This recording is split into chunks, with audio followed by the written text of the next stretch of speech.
everyone. Good afternoon, and welcome to another session of the LTC webinar series. My name is Brian Bates. I'm the Director of Professional Learning. And before we get started here, as people are joining us, just go over a couple quick housekeeping things before we get going. First, we're recording the webinar today. It'll be available on our website as well as our previously recorded webinars as well under the On Demand tab.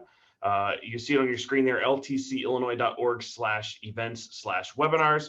Head on over there later on this afternoon after the end of our webinar, and you can grab you can watch it again, or you can share the link to a fellow colleague that may have missed it and wanted to see it. You can also check out some of our other past webinars there as well, and also check out what we have coming up on the schedule. Right now, you can ask questions during the session with the chat feature. We'll make sure that we get those questions answered, so go ahead and submit those. Just please make sure that you select to all attendees or to everyone so that everybody gets to see your questions. It defaults to just the panelists, so that way everybody gets to see what questions are being asked. So, all right, without further ado, I'll go ahead and turn it over to Joe Cipfl, who's the Regional Ed Tech Coordinator for the LTC South region. And whenever you're ready, Joe, go ahead and take it away. Thank you, Brian. I appreciate it. Good afternoon, everyone. My name is Joe Cipfl. Let me take a moment to share my screen with you. Welcome, everybody. My name is Joe Cipfl. I'm the Regional Ed Tech Coordinator for the Learning Technology Center. I am the coordinator for Southern Illinois. And so I provide services and support and professional learning in all areas of ed tech to all the teachers in Southern Illinois. So if you take a look here on slide number 2, and I'm going to share this bit.ly here in the chat real quick. So on screen is a bit.ly, and also in the chat is a link to the slides today. So I'm going to provide you with lots and lots of resources today. So you're definitely going to want to check out the slide deck and please access all of the resources that I provided within those slides. I will keep the slide deck active and open for you indefinitely after the session today. So please consider it a resource. Okay, so like I said, I'm the regional coordinator for Southern Illinois. So everything that you see there in blue on slide number 2 is my region. I work with 8 ROEs. I work with about 175 school districts and roughly 4,500 teachers in Southern Illinois. But I also provide lots of professional learning to all teachers in Illinois, and I do sessions and workshops and professional learning throughout the state. So it is literally my job to support you. So after our webinar today, if you have questions, if you need support, if you're just looking to bounce ideas off someone, please consider me a resource and shoot me an email. Follow me on Twitter at LTCJoeC, or even if you just scan that QR code there on slide number 2, that'll take you to my contact page. Also, don't forget that the LTC is a great resource for professional learning. So there on slide number 3, I have links to all of the various professional learning opportunities that you have on the LTC website. We offer free online courses. We obviously have our weekly webinar. We've got a great online community, a great social media presence. And if you're just in need of PD, go to our events page and check out all of the workshops that we're offering. Okay, so let's talk a little bit about flipped classroom. So today's session is not going to really be a how-to session. Today's session is really going to be more inspirational, more motivational. My point today is to get you in the mindset to make the jump to the flipped curriculum or the flipped classroom, or even just flipping lessons. You know, we're not going to do how to do it today. I just want to get you in the frame of mind to make that jump into the flipped model. So I promise you, it's not that scary. And I know that sometimes when you think about revamping your curriculum or restructuring your curriculum or reversing the pattern of your teaching, I know that can be stress inducing and overwhelming, but I promise you that it's easy to accomplish. And I'm going to recommend some great digital tools that you can use today that will ease you into that transition. Okay, so let's just start first with a quick synopsis of what is the flipped classroom. What is the flipped model? So basically what the flipped model does is it reverses the traditional delivery method of your curriculum. What you do is you take all of the content of your curriculum, like the lecture content and the introductory content and the informational content and the demonstration content, and you turn those all into videos, to screencast or screen recordings. You turn those all into videos that you assign as homework. Then what you would traditionally assign as homework, you do in the classroom. But you also devote that classroom time, that in-person time, to skills. So your in-person instruction becomes entirely skills-based. So you focus in the classroom on what you would normally assign as the written homework, and then skills-based activities like lab assignments or hands-on learning or inquiry-based instruction or projects that you're working on or papers that the students are writing.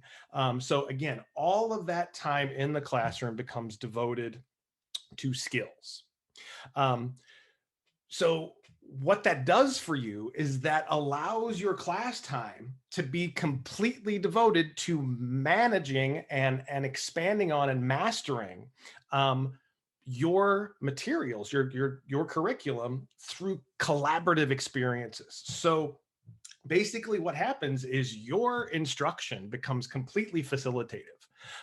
Your classroom becomes incredibly collaborative. And so again, it truly reverses that structure of your curriculum. You assign your lectures as homework and you do your homework in the classroom. Okay, so what I'd like you to do is take a look at slide number 6 here on our slide deck. And there's a great infographic there that truly explains and visualizes how the flipped classroom works. So basically before instruction, so before students come to class, so at home the night before, students prepare to participate in class by doing online activities. So that would be watching pre-recorded lectures, interacting with any sort of digital content, but even just low-tech assignments too. Like this would be the time when students read their textbook chapter. So if you're still using physical textbooks, if you're still using a physical curriculum, again, it's not just tech intensive activities that they're doing at home. This would be the time that students are reading their textbook chapters or completing that kind of stuff too. So then the next day during class, students practice applying those concepts that they learned the night before in class with skills-based activities, performance-based activities, hands-on learning, lab assignments, centers, again, inquiry-based types of activities. So again, all of that in-person time becomes devoted to skills-based curriculum. So then after class, what students can then do is they can expand their understanding. They can check their work. So they can always go back, reread those textbook chapters, watch that video again, move forward into the curriculum and expand with more digital types of activities. So again, what it truly is, it's a great type of blended learning. All right, so let's move down to slide number 7. So on slide number 7, there is John Bergman. So that guy is John Bergman. He is the founder, the pioneer of the flipped classroom movement. He was one of the very first teachers to start using it and then collecting data for it to become kind of a national and international movement. So there's a link there on slide number 7. after our session today, click on that, and it is a great little 5-minute segment of John Bergman explaining precisely what the flipped classroom is. And the founder of the movement, the pioneer of flipped classroom, can certainly explain it better than I can. So check out that little video for a great little segment on the flipped classroom explained. Okay, so moving on to slide number 8 here. As I said previously, the flipped classroom is a perfect example of blended learning, where some of the curriculum occurs online and some of the curriculum occurs face-to-face in the classroom. Now, speaking of blended learning, the flipped model lends itself perfectly to the hybrid schedule that so many of us are implementing right now with our students. So many of you, because of obviously COVID-19 and restrictions, are in a hybrid situation where your students have a couple of remote days and they have a couple of in-person days. So the flipped model is the perfect kind of structure for that schedule, where you have a couple days a week of in-person and then a couple of remote days. So the thing about it is this: your in-person instruction time is precious. If you're only seeing your students a couple of times a week, that in-person time is very, very precious. So you don't want to waste that in-person time on lectures or introducing concepts to students, or to having a very long demonstration. So that time is super, super precious. So you want to devote all of that time to hands-on learning and to performance and skills-based instruction. Okay, so let's move down to slide number 9. Now, I want to focus on the bottom. I've kind of violated the cardinal rule of slide decks here, and I've put far too much information on one slide. But take a look in gold at the bottom on slide number 9. And that really explains the flipped classroom in a great way. So the concept behind the flipped classroom is to rethink when students have access to the resource that they need most. So who is the resource? What is the resource that those students need most? That resource is you. So if the problem is that the students need help doing the work rather than being introduced to the thinking behind the work, the solution is the flipped classroom. So basically, what that means is this. Think about it this way. Think about when the biggest disconnect between your student and the curriculum occurs. Well, the biggest disconnect occurs when those students are at home. And that's because the resource that they need most, you, is not there. So when the students have to practice the work that they've been introduced to at home on their own, a disconnect between the student and the curriculum can occur because you are not there to motivate. You are not there to facilitate. You are not there to, give them the motivation that they need to keep going, or really just the kind of maybe swift kick in the backside that they need to get moving through your material. So the flipped classroom completely reverses that, because think about when your students have the least number of questions in your class. Your students have the least number of questions, are the most disengaged from your curriculum when you are introducing materials, introducing concepts, when you're lecturing, when you are doing a demonstration, because that is all direct instruction. And so you are the only person in the room talking. So think about it this way. We've all heard this saying that you see here on slide number 10. So the educational researcher Dan Sullivan is credited with the quote, "Don't seek to be the sage from the stage, instead be the guide from the side." So that quote goes back so far. I remember seeing that quote in undergrad in the early 1990s when I was working on my education degree. Don't be the sage on the stage, be the guide on the side.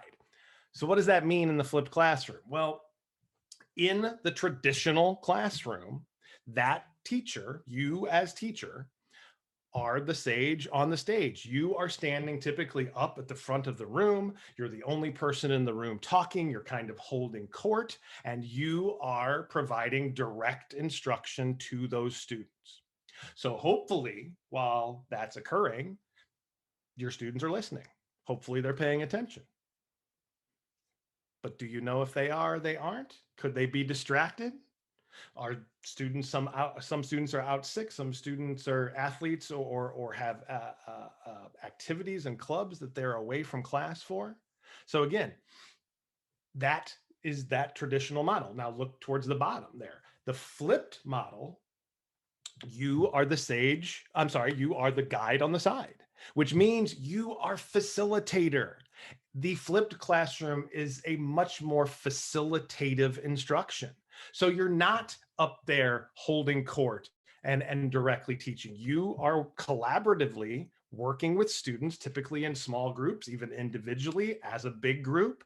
But again, your students are watching those lectures at home at their own pace.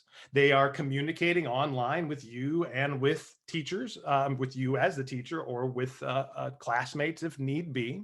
They're prepared when they come into the classroom. That is where the concept engagement takes place. So the flipped classroom, the in-person flipped classroom is where the engagement with the material takes place. And you as teacher facilitator are just working with small groups. You are kind of bouncing from student to student, and you have much more time to differentiate your instruction. Okay, so let's move down to slide number 11, and let's take some time to just kind of get into the nuts and bolts of the model. So first and foremost, what do the students do at home versus what do they do at school within the flipped classroom? Okay, so let's first talk about what students do at home in the flipped classroom. Now, first and foremost, their number one priority, their primary objective is to watch the online content. You are going to take whatever your lectures are. So let's say that, if you are presenting slideshows to your students, your demonstrations, your introductory material, you're just taking all of those and creating short screen recordings or screencasts of that material. And we'll talk about that in a little bit greater detail soon. So again, that is the student's number one priority, to watch those video lectures.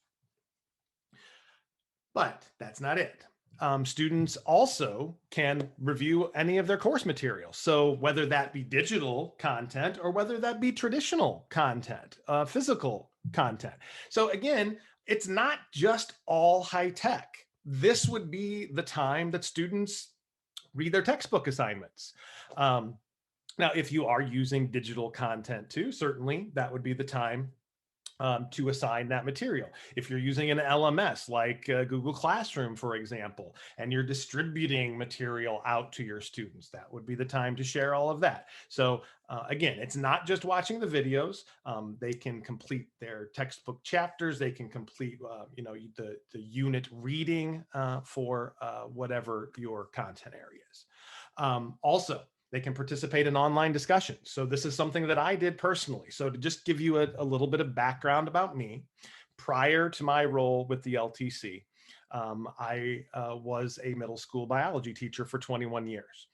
So I spent 21 years in the classroom, and the last 3 years, I implemented the flipped classroom with my students with amazing success. It was great. What I did as it comes to online discussions is once a week, I held online office hours. So every Wednesday, actually, from 3 to 5 p.m., I hosted a Google Meet.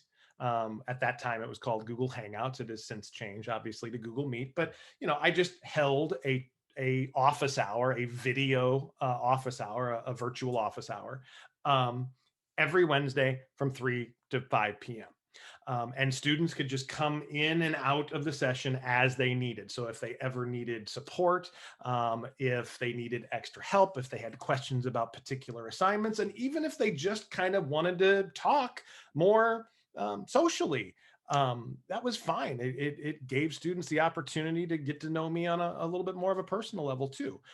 So those Wednesday office hours were really, really successful. Some weeks I wouldn't have any kids. Other weeks I would have 40 or 50 kids in. So again, they were really, really successful, and we just did it once a week.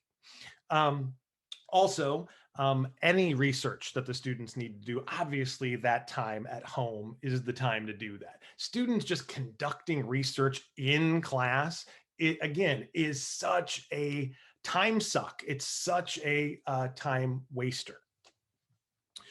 Okay, now let's reverse that.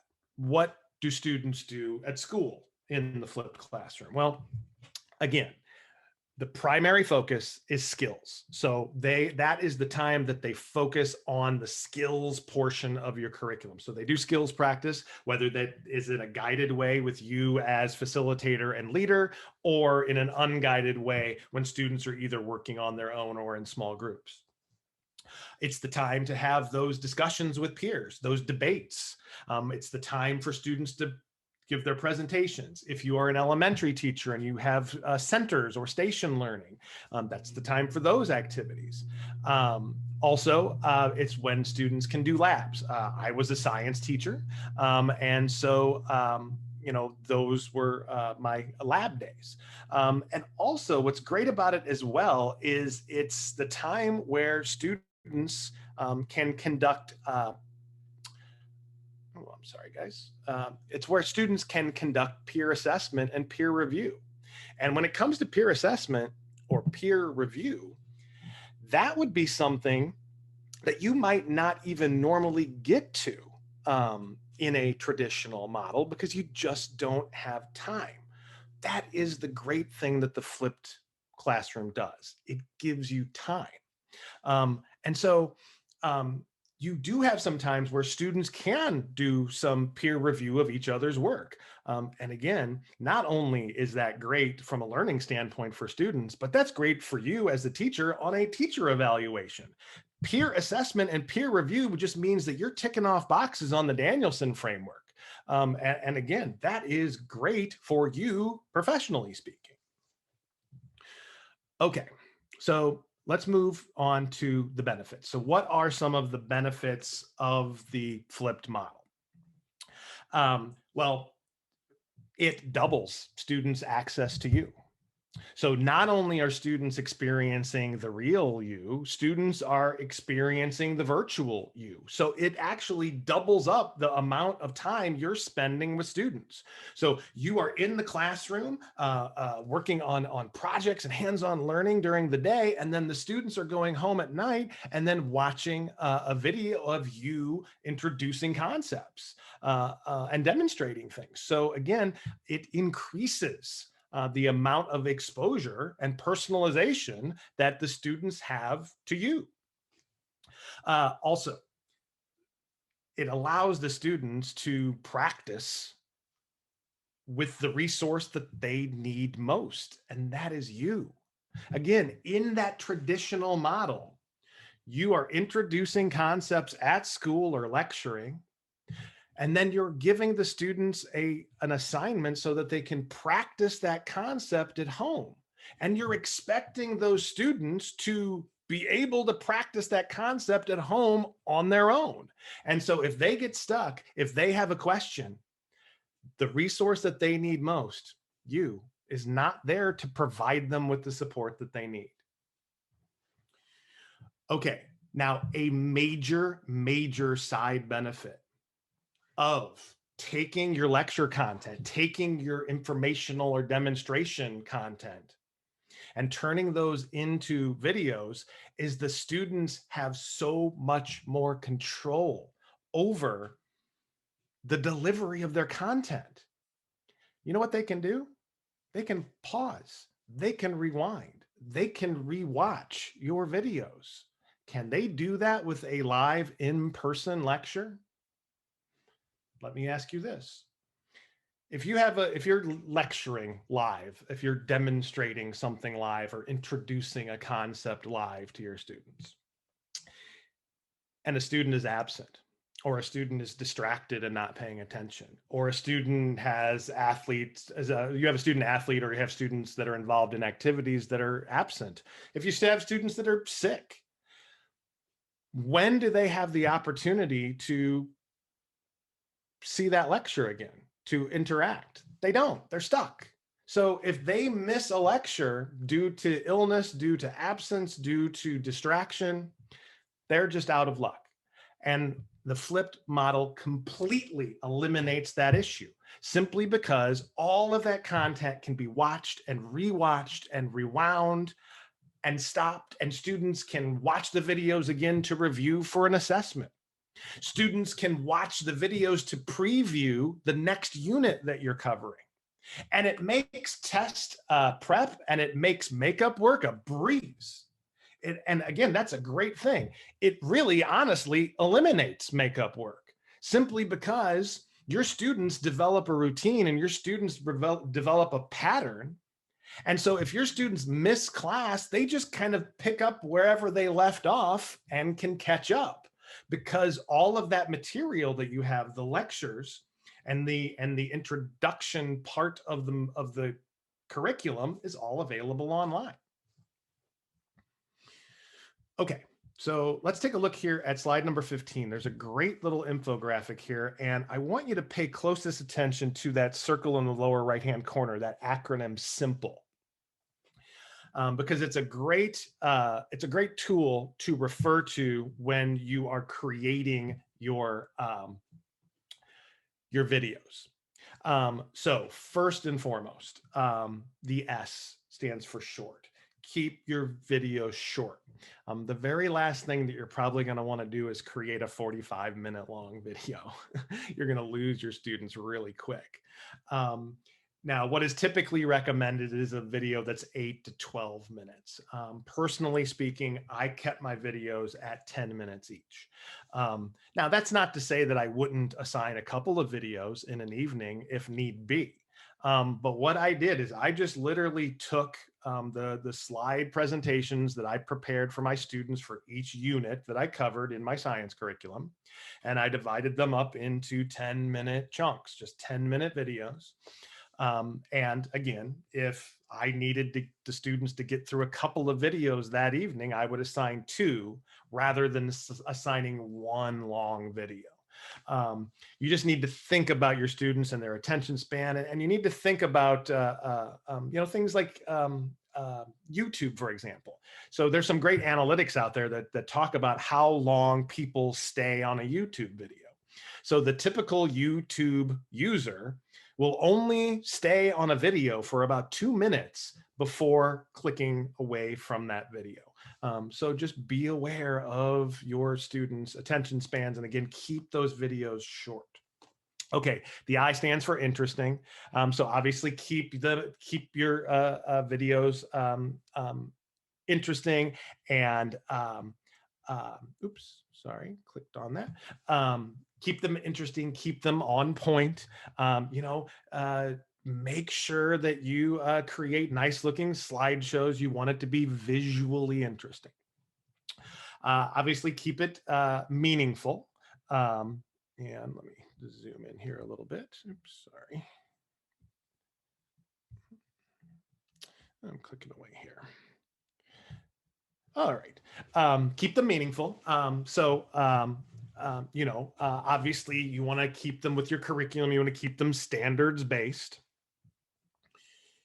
And sorry, everybody, I keep clicking away from that, clicking on my screen. All right, the P stands for planned. So you want to certainly plan your videos. However, you don't want to overproduce your videos either. Don't do take after take after take after take of your videos until you get it perfect. Because what you're going to end up doing is you're really going to just drive yourself crazy doing that. I'm sorry, everybody, you lost my screen. I stopped sharing. So you should have it back now. There we go.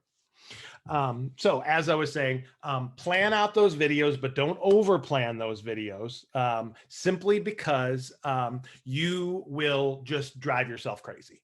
And so the videos are never going to be perfect because they can't be. Think about it this way. When you are lecturing in person or when you're talking to your students in class, do you bobble some words? Do you butcher somebody's name? Of course you do. So that can happen in your videos. I don't know how many times lecturing in person, I would, say something silly or trip and fall and then jump up and say, I'm okay, and recover. So all of that stuff happens in real life. So it can certainly happen in your videos too. So don't try to make them perfect, but do plan them out so that they obviously make sense. Make sure that they're focused on learning. Typically, one concept per video is a good rule of thumb.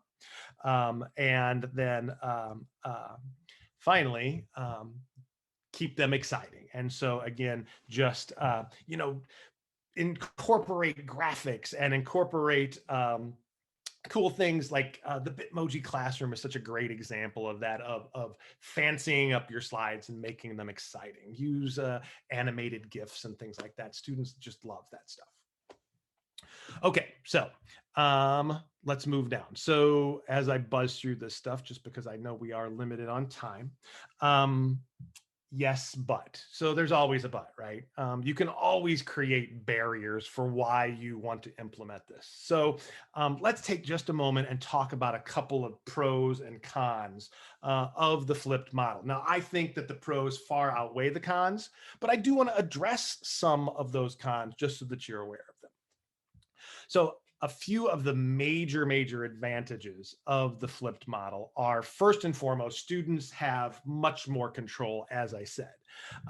Since you are providing those short lectures and those video lessons at home, students have the freedom to stop and to rewind and to rewatch. They can go at their own pace.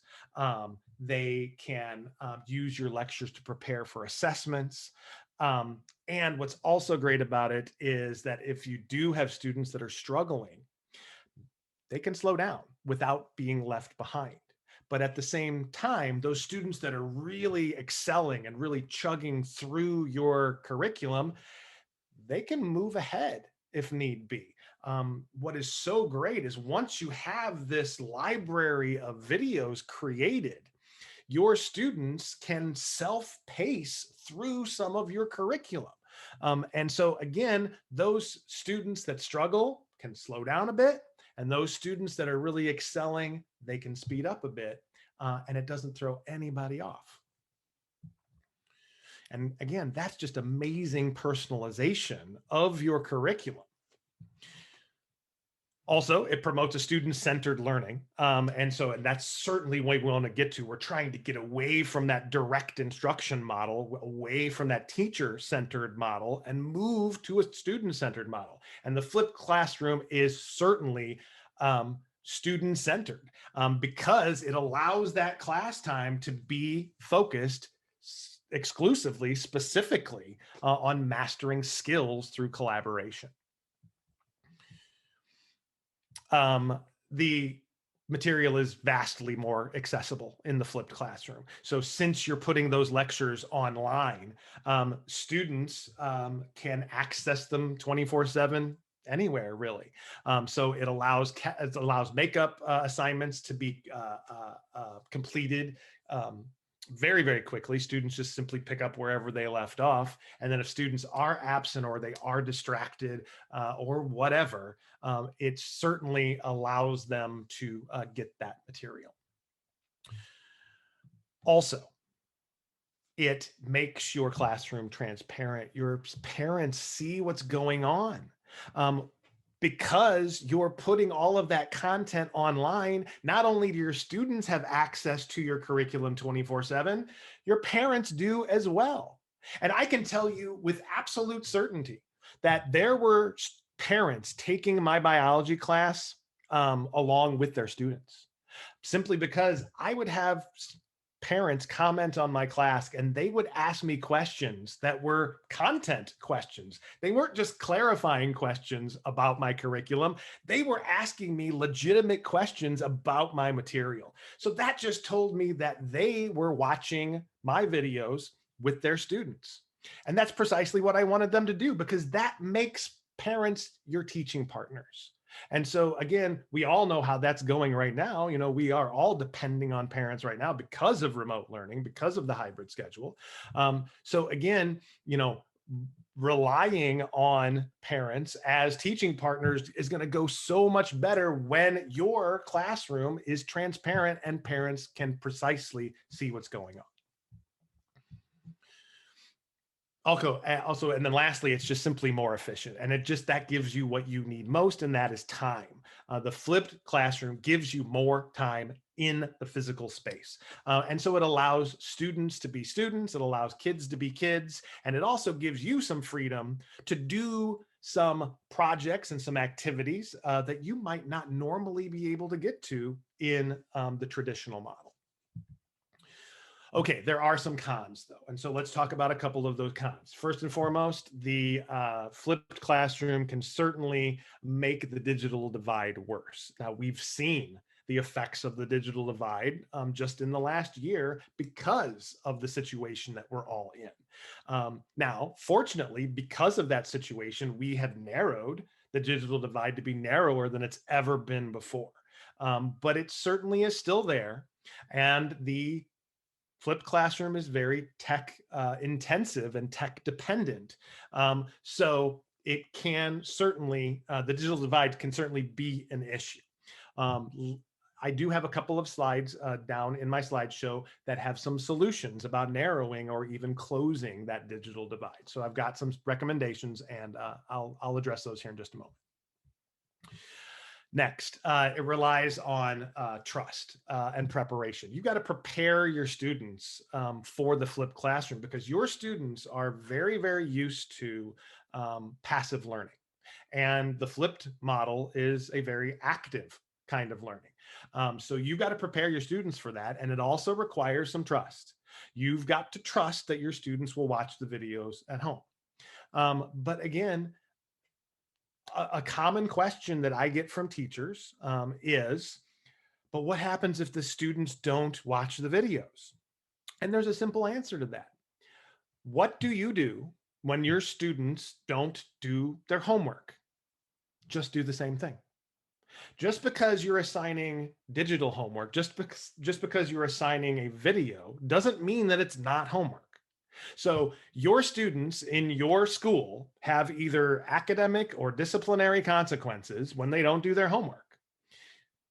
That simply carries over to this homework. So those rules, those consequences, those expectations remain the same.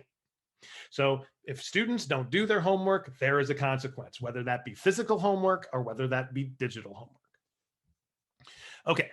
Another con is that there is a significant amount of front-end work for you as the teacher. Certainly, it's going to require some time for you to make those videos. So that certainly creates a workload for you. But with that being said, once you have created those videos, then you are absolutely golden, because you now have all of that content for each of the units or chapters that you cover. And so that gives you an enormous amount of freedom. The freedom to slow students down that are struggling.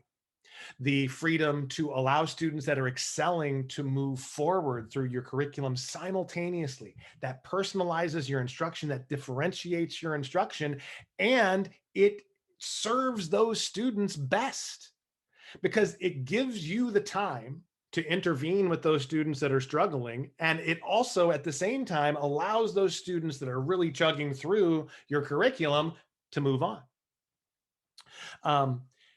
And so, again, like I said, the best way to go about this, though, is to flip lessons first. flip lessons first. When I implemented the flipped model, I gave myself a full year to develop all of my content. So that very first year, I implemented just in a supplemental way. I would flip a lesson. And then after I got comfortable flipping a few lessons, then I flipped an entire unit. And then when I got comfortable, I flipped a couple of units until I flipped an entire semester. And then that next year, I flipped entirely. So I gave myself that first year to develop all of that material. The next one also is that the flipped model is just simply not a natural test prep form of curriculum. But that being said, if your curriculum is standards based, then you're fine. The standardized tests that our students are taking are standards based. If your curriculum is aligned with your standards, then you are in good shape. Don't let state testing be the thing that holds you back from flipping your curriculum. Okay, lastly, obviously it increases screen time. I honestly, after the last year, I think we've all had a lot of screen time, and our screen time has been drastically increased. But this is where digital citizenship comes place. This is when conversations about work and life and school and life balance come into conversations with your students. So this is the perfect spot to integrate a little bit of digital citizenship in with your curriculum. Okay. Now, as we move through here, and I got about 5 more minutes for you. I know what you're thinking right now. I know you are erecting barriers on why you shouldn't do this, because that's precisely what I did. I saw this as a lot of work, and so I immediately started convincing myself why I couldn't do that. And if you're feeling that way, what I want you to do is I want you to click on that link after our session today on slide number 28 and listen to that 10-minute podcast of moving past those self-created barriers and flipping your curriculum. Because I can tell you that even though it does present some work, it is absolutely worth it and will truly revolutionize your curriculum. Okay, now a few things that I have for you are some resources. So as I was saying earlier, it's not just you that needs to be prepared, it's the students as well.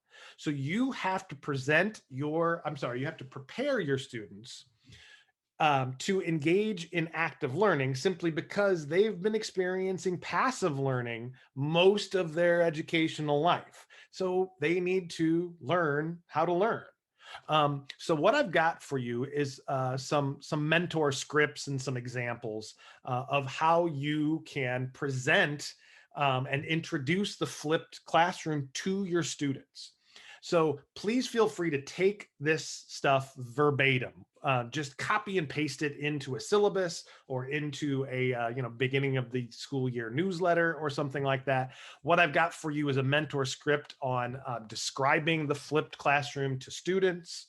And then I've got some bulleted lists on how to best watch a flipped video, some note-taking tips, and how to best participate in class. So obviously I'll just let you take a look at that all on your own, but all of that stuff is there. And please feel free to copy and paste it into the resources that you're providing to students.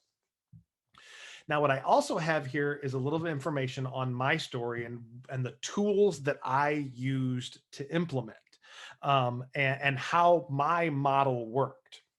So just to touch on this real briefly, when I first sat down and thought about flipping my classroom, I made myself a list on why to flip. And honestly, that's the list that I came up with. Now, the top one is there for a reason. Flipping your curriculum truly speaks to the language of today's students. Those tech-rich lessons really spoke to the students, and that's what they loved most. But there are so many other great facets to the flipped model. So take a look at that list there. Now, I've also provided for you my flipped model and how my schedule, how my day looked during a class period. I taught in a very traditional junior high school. We had 8 class periods, we had 45-minute classes, we had passing periods and a bell schedule. It was truly very traditional. So I had 45 minutes. And so, in my flipped model, and let me just show you slide number 39 here, my flipped model versus my traditional model. So, the first 5 minutes of class was a beginning of the hour bell ringer activity. Next, in my traditional model, that would be the time that we went over homework assignments. But in the flipped model, that was when we would review the video lecture from the night before and notes that were taken on that video. Every single video that I assigned to my students, they were required to take notes on. And that was a collaborative shared Google Doc. My students never took notes alone. I always would take about 4 or 5 students and they would take notes together on a shared doc. Those shared note-taking docs were really, really successful for me, simply because I would often partner up the students that were really my great note takers with my students that were really struggling with taking notes. And again, students were never taking notes in isolation in my class. Okay. So the next chunk that I have is 30 minutes of time. And so in my traditional model, I would lecture some days and I would introduce stuff. And then on some days we would have hands-on activities. In the flipped model, that 30-minute chunk was hands-on skills-based activities every single day. So in a 45-minute class period, every single day, I had a 30-minute chunk of time to focus on inquiry-based instruction, on hands-on activities, on projects, on lab assignments, on the skills. And then we had the last 5 minutes of class to just wrap up and conclude the day. So my takeaway from that was that we focused in the flipped classroom on skills over content. Okay. Now on slide number 40, those are just the tools and the hardware and software that I used to implement. So those were all the digital tools that I used. Again, that's just the list of tools I used. I used Google Classroom as my learning management system. It truly revolutionized the way that I taught. It allowed me to distribute digital content to my students very, very easily. I'm certain that many of you watching this right now have been or are now using Google Classroom or some other type of learning management system to distribute content to your students. A learning management system will just absolutely revolutionize your delivery of content. I use the G Suite apps and all of the Google tools, Google Docs, Google Slides, Google Forms to give assessments. We worked on shared docs and then slide decks to present the information. Okay. Now there are certainly pitfalls and what ifs. You can what if and naysay until you're blue in the face. And you can certainly punch holes in a new idea.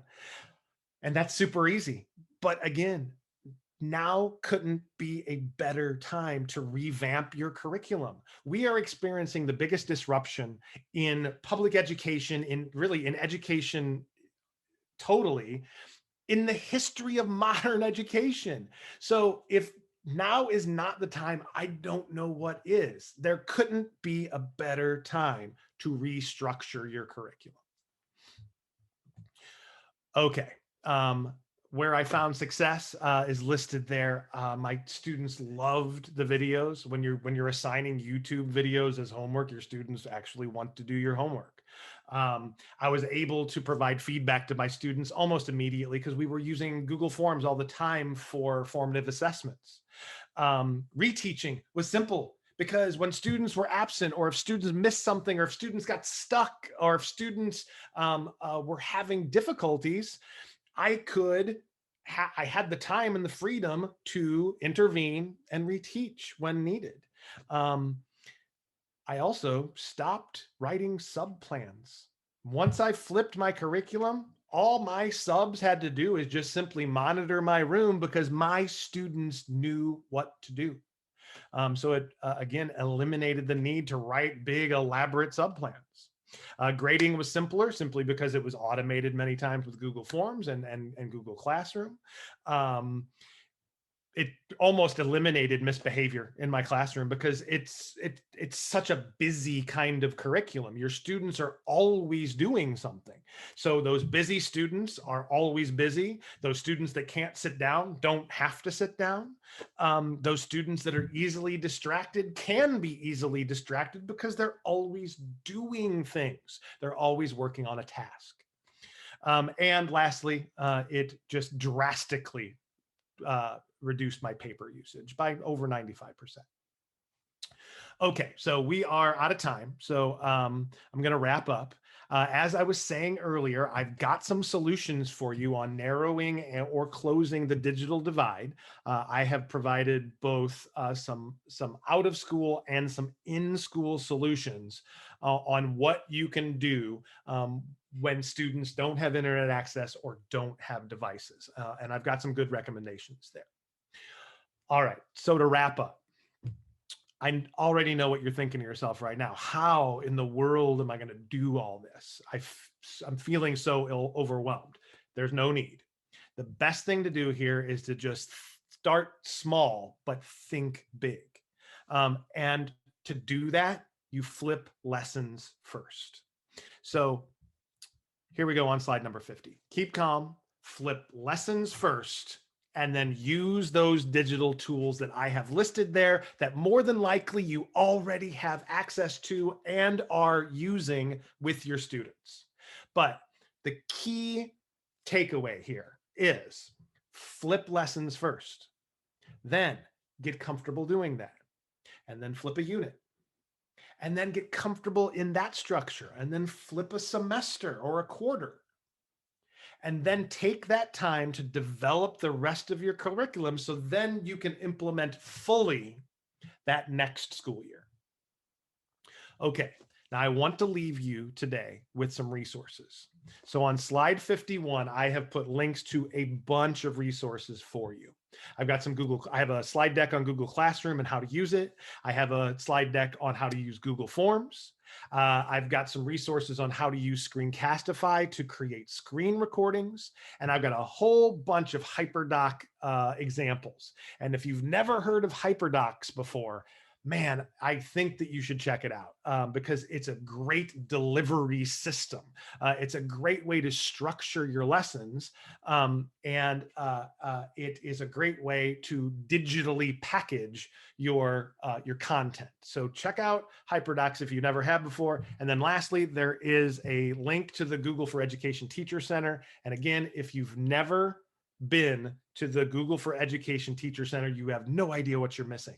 It's just a massive website with nothing but resources that span all of the Google tools, tutorials, how-to information, online courses, and even training for Google certification.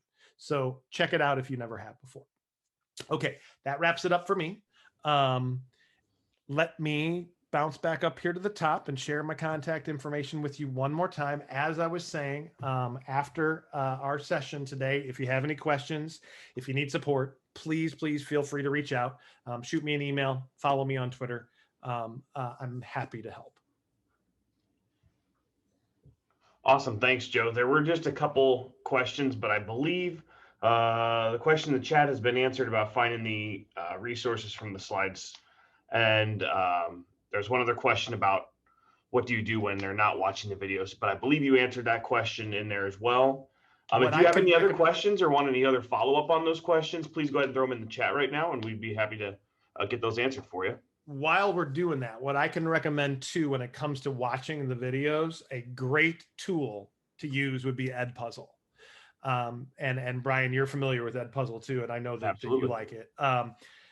Edpuzzle is just this amazing tool that allows you to insert questions. It allows you to insert breaks. It allows you to pull up a note-taking window for your videos. But what it also does is you can require that the students watch the entire video before they can submit their work.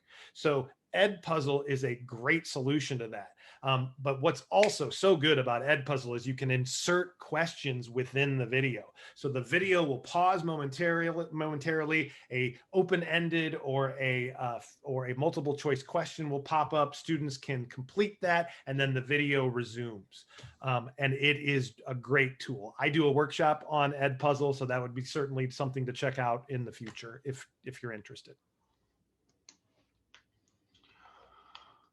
Awesome. Thanks, Joe. I don't see any other questions, so we'll go ahead and wrap up for the day. Make sure, as Joe mentioned, I'm going to go ahead and mention it again. If you do have questions, please feel free to reach out to him. Check out the LTC's website for more upcoming webinars, as well as both in-person and virtual workshops. We're hoping to get some more in-person stuff going again in the near future. But until next time, we look forward to seeing everybody. And thanks again, Joe, for joining us today. Thank you, Brian. Thanks, everybody. Take care and be well.